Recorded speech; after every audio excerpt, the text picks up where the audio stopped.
Hey there, trying something a little different this time around, a little longer video. This is basically documenting an entire brew day of mine.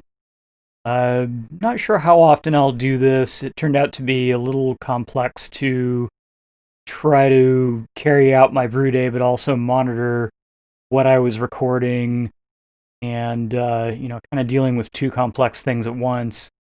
But I think it's worth doing on occasion, and hopefully people will find the content interesting.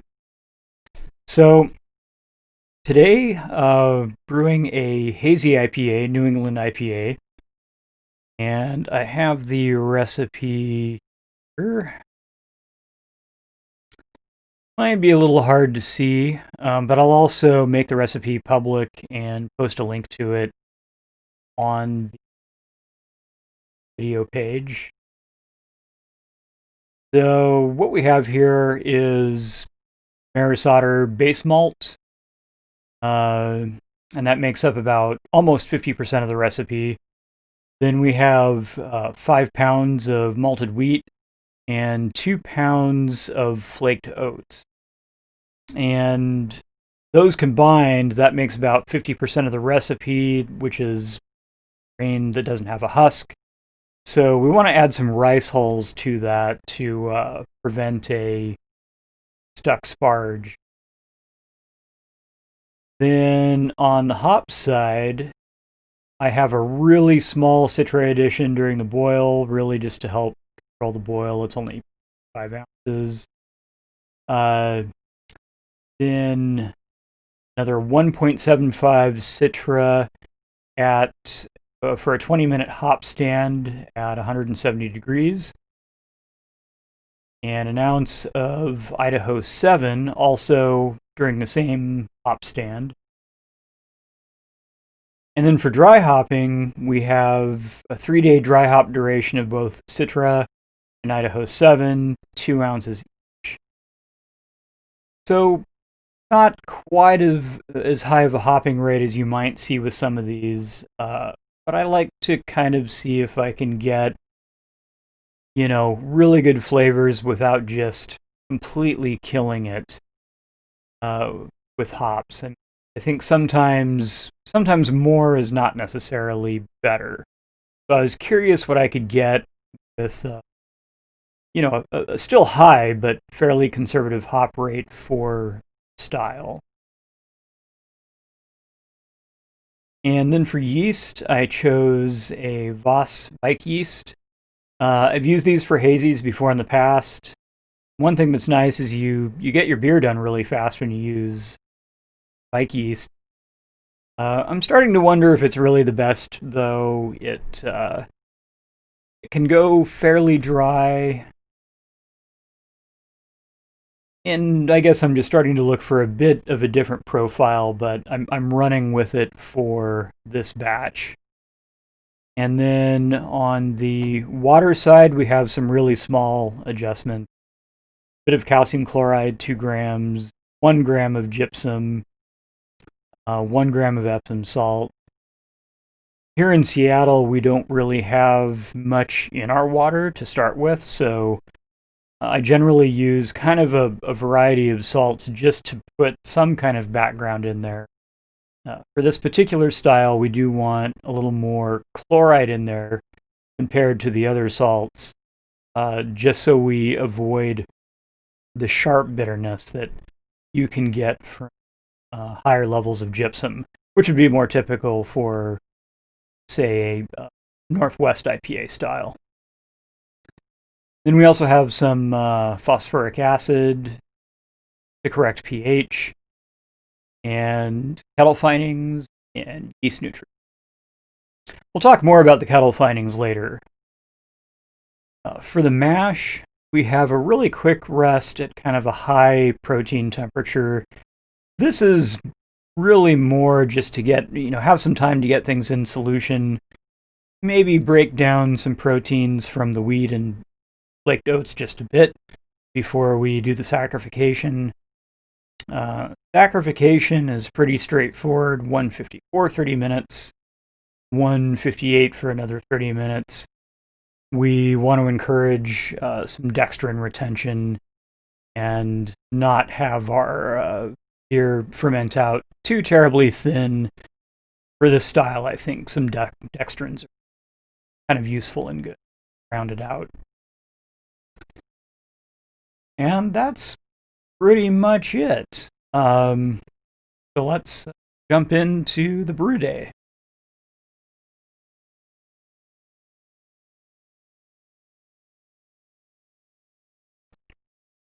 Okay, so what we have here is on the top left portion of the screen is my software control system for the brewery, and then the brewery itself is pictured below that. And then on the right-hand side of the screen is the recipe software that I use, which is Brewfather. And that basically just helps me keep track of what I'm doing throughout the brew day. One thing that's a little confusing that I should point out is on the control panel, the leftmost temperature reading is actually for the rightmost kettle below. The hot liquor tank and the boil kettle are swapped in the order that they appear in there. So just keep that in mind as you watch the video, and maybe I'll try to correct that for the next one if I do this type of format again. So what we have going on right now is we are heating up our strike water in the hot liquor tank, and you can see there's a button that's HLT element. That just means that the electric heating element inside that tank is on, so it's heating up the water. This is all pretty much automated. I can basically just set a target temperature on this control software, and it will continue heating until it reaches that temperature. Right now it's set to 141 Fahrenheit. And then once it reaches that temperature, it will maintain it at that temperature by just turning on and off.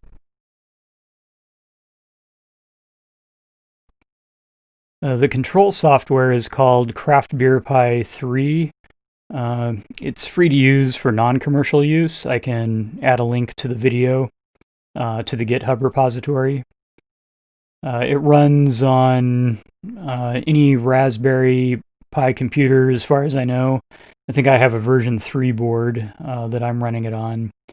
And that board connects to electronic relays that can switch pumps on and off and switch the heating elements on and off. And that serves as the brewery controller.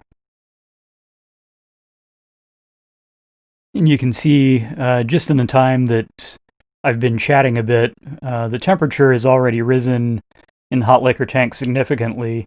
This doesn't take very long.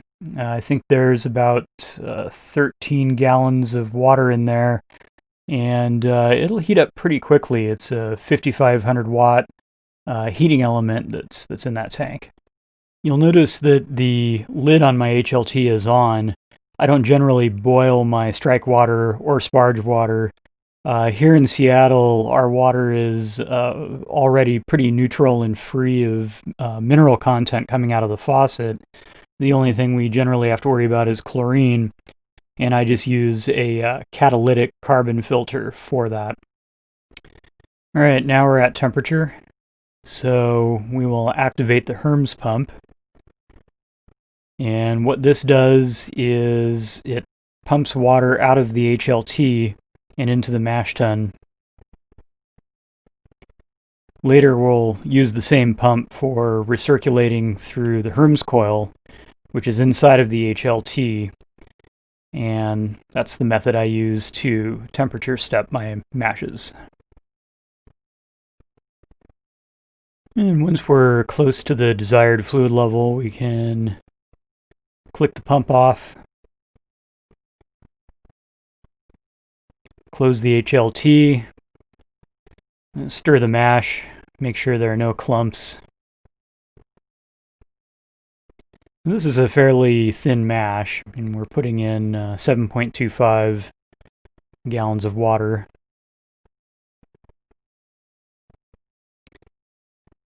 All right, close the lid and we'll get to our first temperature step.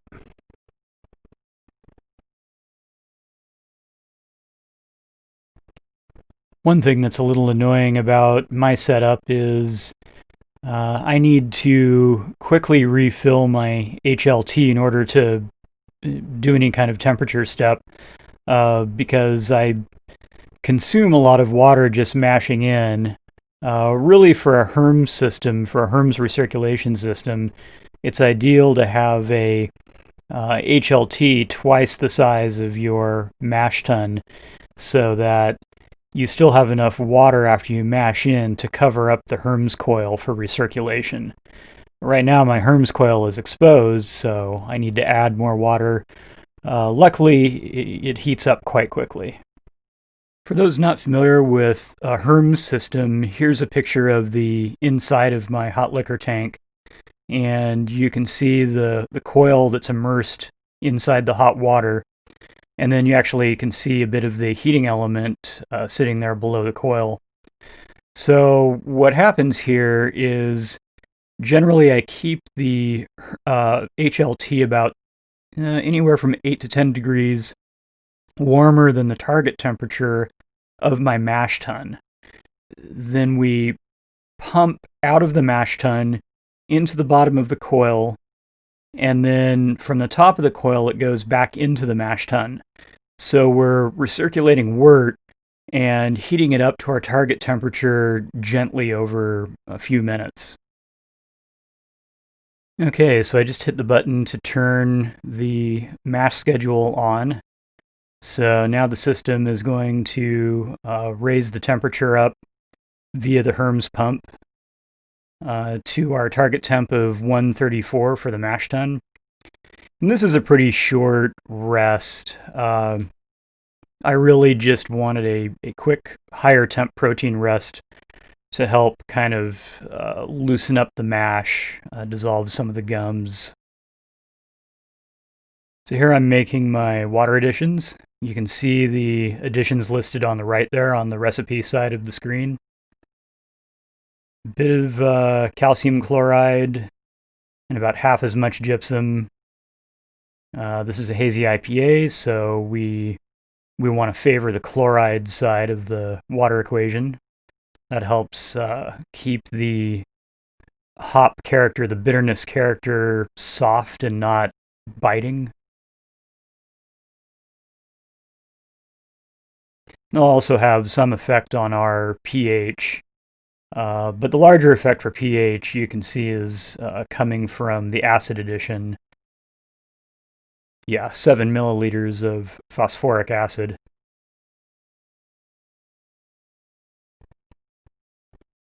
And now we're increasing to our second temperature rest, which is at 154.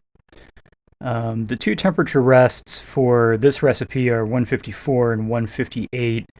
We're definitely going on the higher end of the saccharification range. Because for this style, for a hazy, you at least for me, I don't want it to attenuate that much. I want to maintain a certain level of unfermentables and dextrins so it has some mouthfeel and thickness to it, and maybe a tad bit of residual sweetness. I think when hazies are really dry, you lose something. I think it doesn't fit the style quite as well.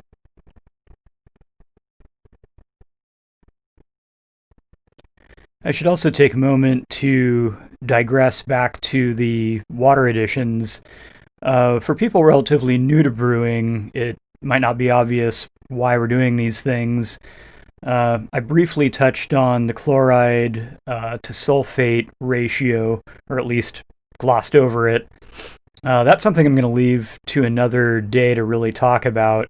I think the more important thing to talk about is just pH. For an all grain mash, you really want your pH to fall in this, 5.34 range. Definitely no higher than 5.6 typically. These are where your conversion enzymes, the enzymes that convert the starches into sugars are going to be the most efficient and active. And that's the main reason we want the pH in this range. There are some other reasons as well, but that's the basic one, is for conversion efficiency. Okay, just a few seconds left on our second amylase rest, and we'll go up to 168 for our mash out temperature.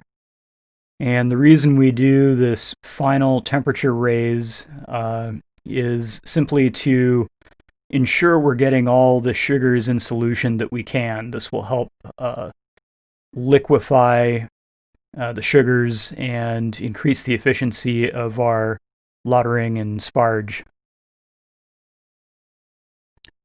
All right, we're at the mash out temperature. What I'm doing now is just setting my HLT temperature to where I want it for sparging, which is a little warmer than the recommended temperature of, say, 170-ish, 168 for sparge water, but I lose a couple degrees while I'm pumping, so I compensate just by keeping it a little warmer, and then my mash tun generally ends up staying at around 168 for the duration of the sparge. And I fly sparge. So the idea with fly sparging is you pump water into your mash tun at about the same rate that it's leaving the mash tun. So there are two pumps under the table. One pumps from the mash tun in the middle to the kettle on the left, but then at the same time we're pumping hot water from the hot liquor tank on the right into the mash tun on the middle.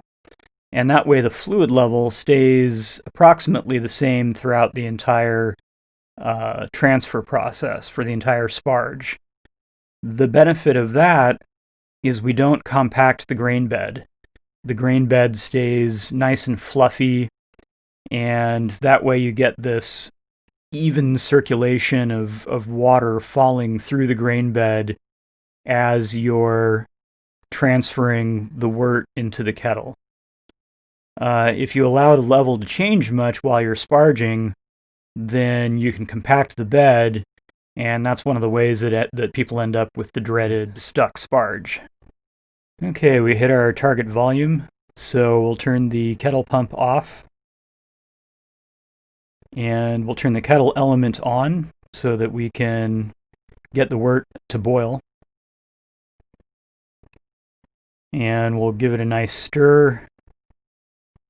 Make sure everything is homogeneous in the solution so we can take a small sample to check our gravity, make sure we hit our targets. Okay, we just hit our boil. Started the boil tracker there.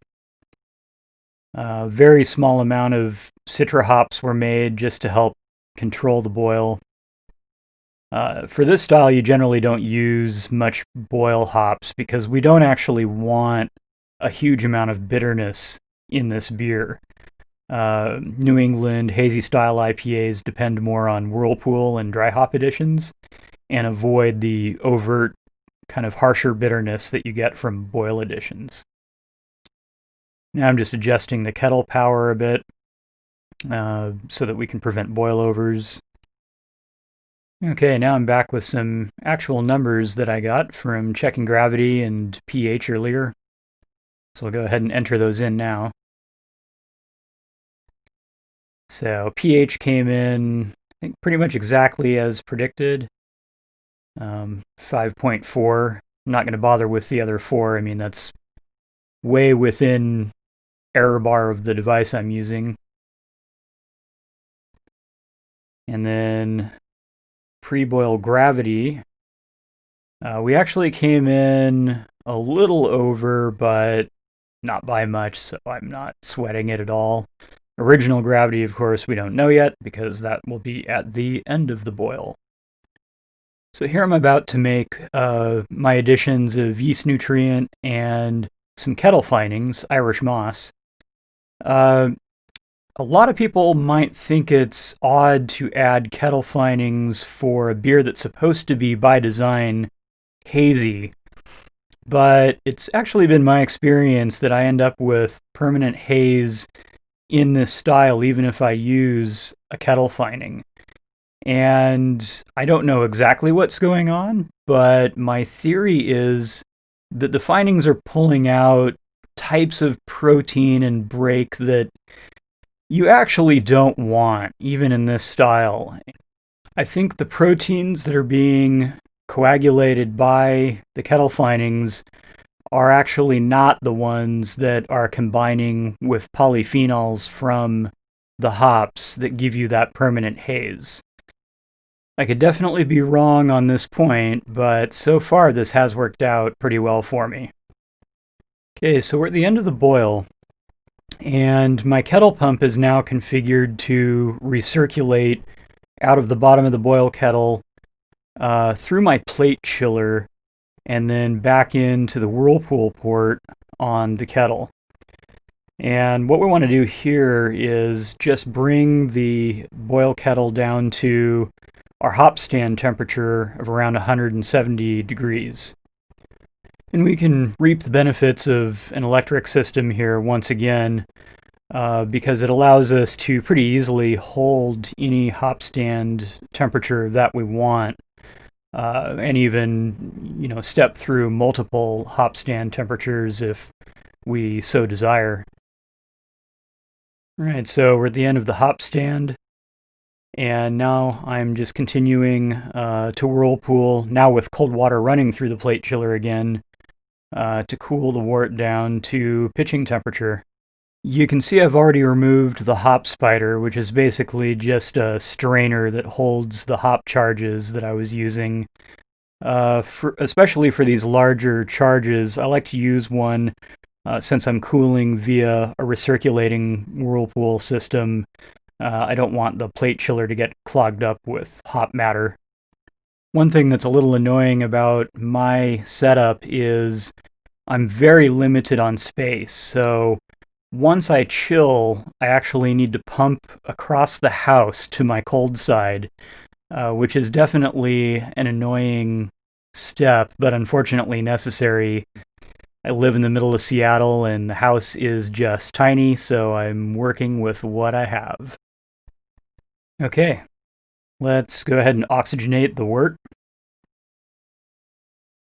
Turn the oxygen on. I have the Blickman regulator here for the oxygen tank. It works really nicely. You'll have to excuse the jumpy video. I shot this with my phone, which was streaming the video. Turn it on. The aeration stone inside the unitank. And we'll let that go for about 60 seconds. Arguably the most important part. We'll pitch our yeast. And this is Voss Vike yeast, 1 liter starter. I've heard some arguments that you really don't need or shouldn't use a starter for Vike strains, that they're just fine under pitched. I'd be curious to find some really good solid information on this. Personally, I've never risked it. I pretty much always use a starter. Alright, so wrapping up, I have a picture of the finished beer here. Pretty good looking. I'm pretty happy with it. I'm enjoying some live as well.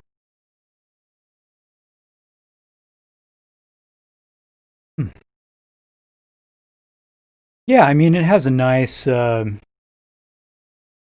IPA profile. I'm always looking for ways to get more juice, in particular tropical flavors, which I really like, and could use more of it. Might try some slightly different hops next time. Citra is always kind of a winner, but Idaho 7 I hadn't used before, and it turns out that it can be a little lower in total hop oil, so it can be a little harder to extract these big juicy flavors from. I have a couple additional videos, the previous 2 videos that I posted, which actually cover the hop additions and agitation of the hops during dry hopping for this beer. So check those out as well. Click subscribe, and I will see you next time.